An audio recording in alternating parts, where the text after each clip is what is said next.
The terror attack in Paris on the Charlie Hebdo satirical magazine has reignited a debate in Australia about free speech. It's over whether the federal government should repeal or amend Section 18C of the Racial Discrimination Act. It bans hate speech. You might recall last year's controversy when the Attorney-General George Brandis said that people do have a right to be bigots and say things that others might find offensive or insulting. The government had promised to alter Section 18C, but it then changed its mind and the debate over free speech stalled. Now the Islamist terrorist attack in Paris has revived it, as Louise Milligan reports.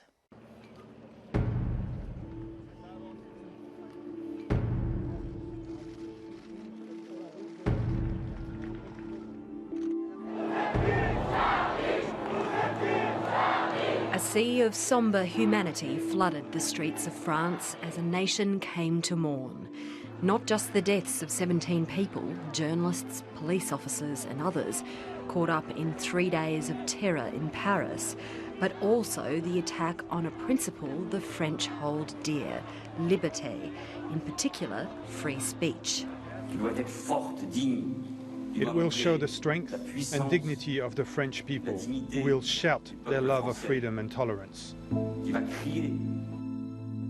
These were the images that so enraged the Islamicists who stormed the magazine's office last week.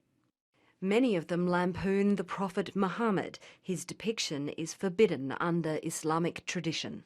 For Muslims, the character of the Prophet and our religious symbols are extremely important.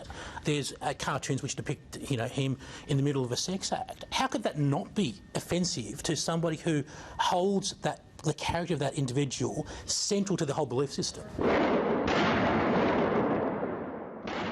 Categorically, no Muslim in Australia would support what occurred last week. But on the same basis, we have a right to be offended by what people do. Offence and causing offence shouldn't be justification to be taken to court and to shut down freedom of speech in this country. Some Australian politicians are now using the deaths of the Charlie Hebdo journalists to argue that freedom is under attack in Australia too, through Section 18C of the Racial Discrimination Act, which outlaws hate speech. What's been demonstrated by the horrific acts that have occurred in France has been the outpouring of people from right around the world that believe that freedom of expression is important, that we should be in a position to express views that others don't like, and they should be counted in the court of public opinion. There's never an excuse for violence. There's never an excuse to say we're going to be cowed into silence or bullied or beaten or bludgeoned into silence.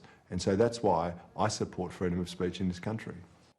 Last year, Attorney-General George Brandis created a storm of controversy when he announced plans to repeal Section 18C. Well, Mr. President, people do have a right to be bigots, In a free country, people do have rights to say things that other people find offensive or insulting or bigoted.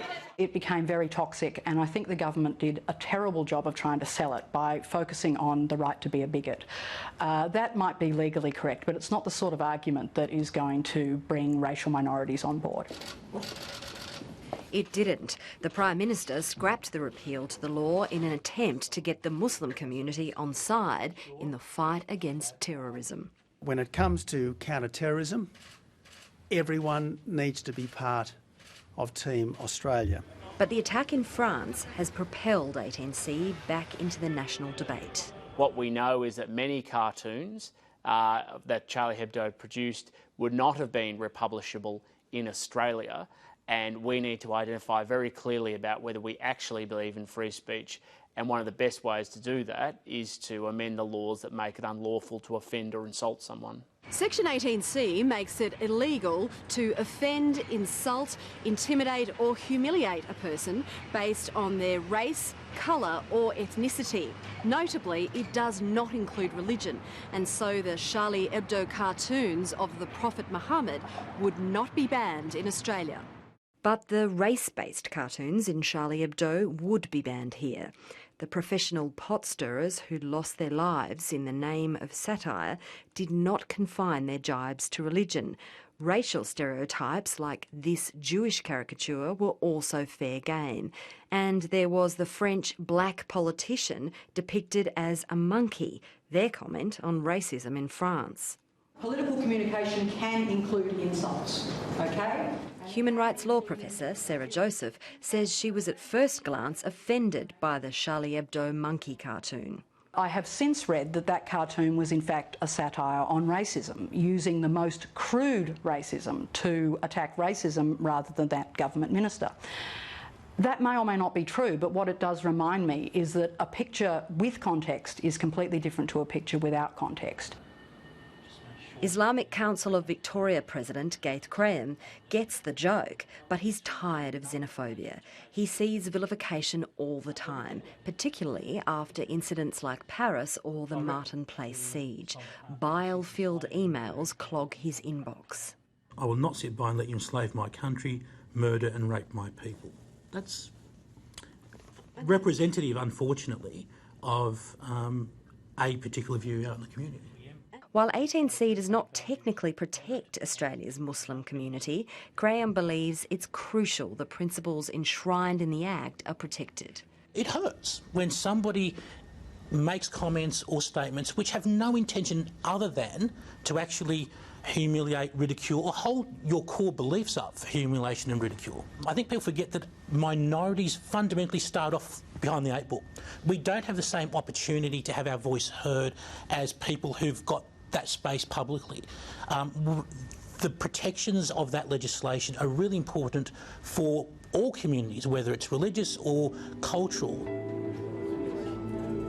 Today, the surviving journalists at Charlie Hebdo put together tomorrow's edition of the magazine.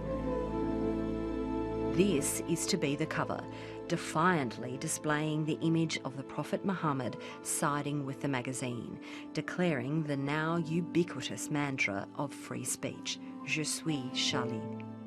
I actually don't think a publication like Charlie Hebdo in Australia would necessarily be that successful or survive commercially. But what I do know is that I would rather see a publication fall over because people don't want to buy it rather than because it's censored by law. I understand what he's saying. People have a right to have a view and have that view heard. But at the same time, I have a right to be able to say what you're saying hurts me. And it's not for you to dictate how I respond to that bigotry. Because it's bigotry. Charlie, Charlie, Charlie, Charlie, Charlie. Louise Milligan reporting.